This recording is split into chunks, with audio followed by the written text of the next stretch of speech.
What is economics? It is a study, a way of thinking about choices. We all make choices every single day, from small ones to big ones. Economics helps us understand these. It explores human behavior, how we manage limited resources. Think of our planet, Earth. It has finite things, air, water, land. These are resources. We have infinite wants, food, homes, comfort. Economics tries to make sense, how to balance limited stuff with unlimited human desires.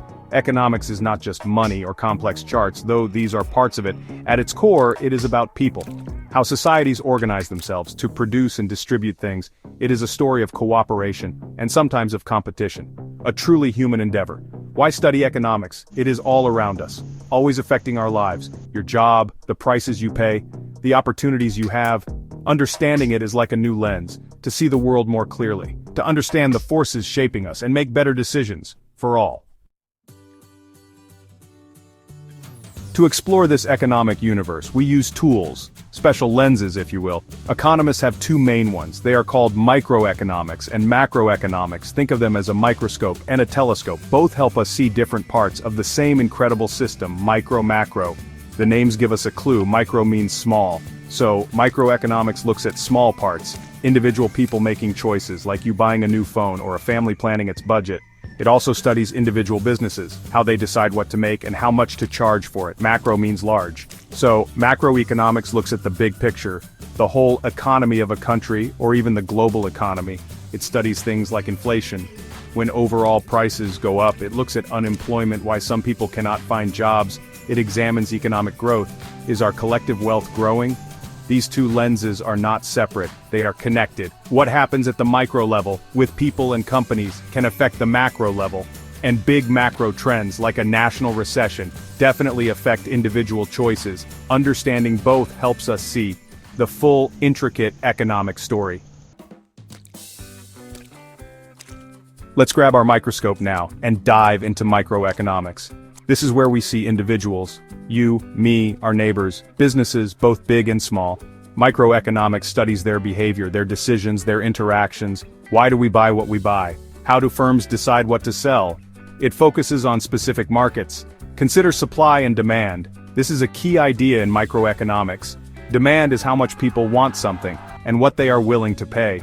Supply is how much producers can offer, and at what price they will sell. The dance between these two forces helps determine the prices we see, like for your morning coffee, or a ticket to a show. Microeconomics also looks at markets. How well do they work? Sometimes they are efficient, guiding goods to those who value them. Sometimes they fail. This is called market failure. Maybe one firm controls everything, a monopoly, or an action has side effects like pollution from a factory. Understanding microeconomics can help you. It helps you make informed choices. As a consumer, as a worker. Should you buy that insurance? Is this job offer a good one? It can also help if you run a business. How should you set your prices? How can you best compete? It's about the daily details. The atoms of economic life. Let's make microeconomics even more real. Think about your day. You wake up, you might make a cup of tea. The choice of tea? Microeconomics, the price you paid for it. Microeconomics, the decision by the tea company to source leaves from a certain region. That's microeconomics too. It's all about individual choices. Consider your job, or the career you might choose, the skills you decide to learn, the salary you hope to earn. These are all microeconomic decisions. You are a supplier of your labor. Businesses are demanders of labor. The market for your skills helps determine your income. Microeconomics studies this vital market. Imagine starting a small business, perhaps a bookstore. You need to decide what books to stock, how many copies of each, what price to charge for them. You'll think about your costs, rent, electricity, the books themselves.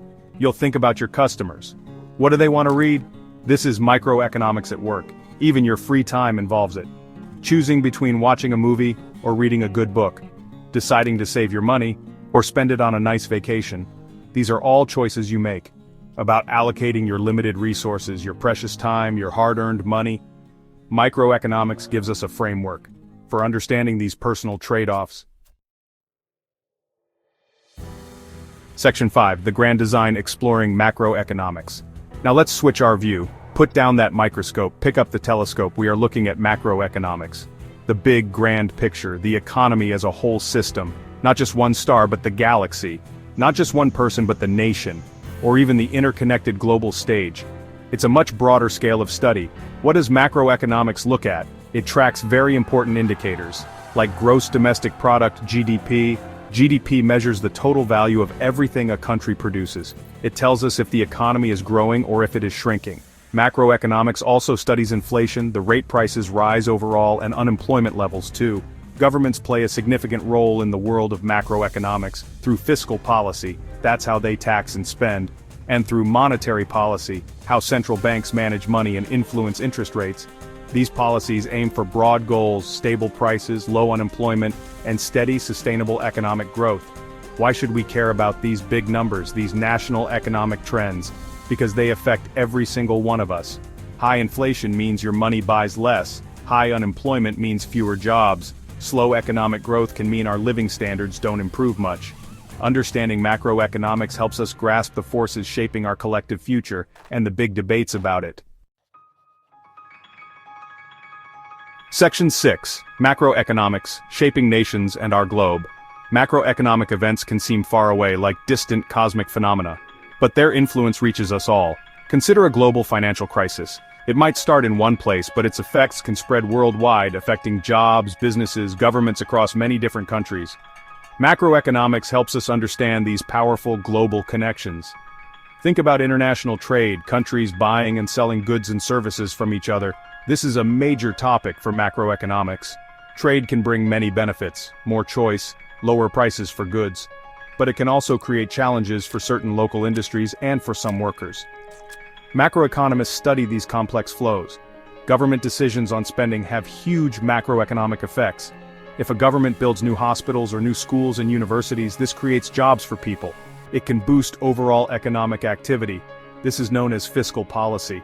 Similarly, central bank decisions to change interest rates influence borrowing and spending.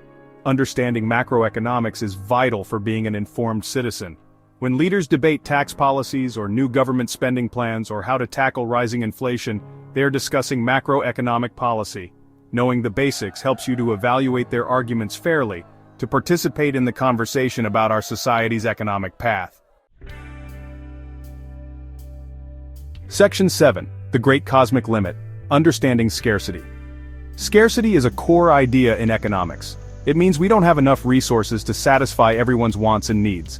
Think about your own life. You desire many things but have limited resources, money, time, etc. Societies face scarcity too. They want excellent healthcare, schools, defense, and a clean environment, but they have limited budgets and skilled workers. Scarcity affects everyone, even the wealthiest. There are always inherent limits. Time itself is a perfect example. Scarcity is a basic fact of life. Section 8. Choices in a Scarce World, the Economic Dilemma. Because of scarcity, we are forced to make choices. This is the heart of economics. If resources were unlimited, there would be no need for economics. But since we cannot, we choose. What to buy, what to make, how to use our time. Every choice involves a trade-off. Choosing one thing means giving up another. Economists call this opportunity cost. It's the value of the next best alternative. Spend an hour on social media and you lose an hour for learning. Businesses face these trade-offs daily. A company must decide where to invest limited funds, in new machinery, or hiring staff, or marketing. It cannot do everything. Choices must be made carefully. This is business in a scarce world. Governments also make vital choices. Allocate funds to healthcare or education, defense or infrastructure. These decisions impact everyone. Economics helps analyze these choices, guiding resource use. Section 9. Economics, Navigating Our Shared Future. So, we have journeyed together through the basics of economics, this fascinating field of study. We've seen it's about choices, big choices and small ones, personal choices and societal ones. It's about how we humans try to satisfy our endless wants with the limited resources we have on this small, precious planet. We've learned about two main lenses, microeconomics and macroeconomics, the microscope and the telescope. Micro helps us understand individuals and specific markets, your decisions. Macro gives us the bigger picture, national economies, inflation, growth, the great forces shaping our world. Both views are truly essential for a complete understanding. And we've explored scarcity, the fundamental cosmic constraint, the very reason economics exists. Because we cannot have everything, we are forced to choose. And every choice has a cost, an opportunity cost. Understanding this simple truth helps us all make better decisions as individuals and as societies. Economics is more than just numbers, more than graphs and theories. It's a way of understanding our world and our unique place within it. It touches every part of our lives, from daily buys to global policies. By learning its basic principles, you gain a powerful, useful tool to navigate our complex shared future and to contribute to making it better. The journey of economic understanding is a journey into ourselves.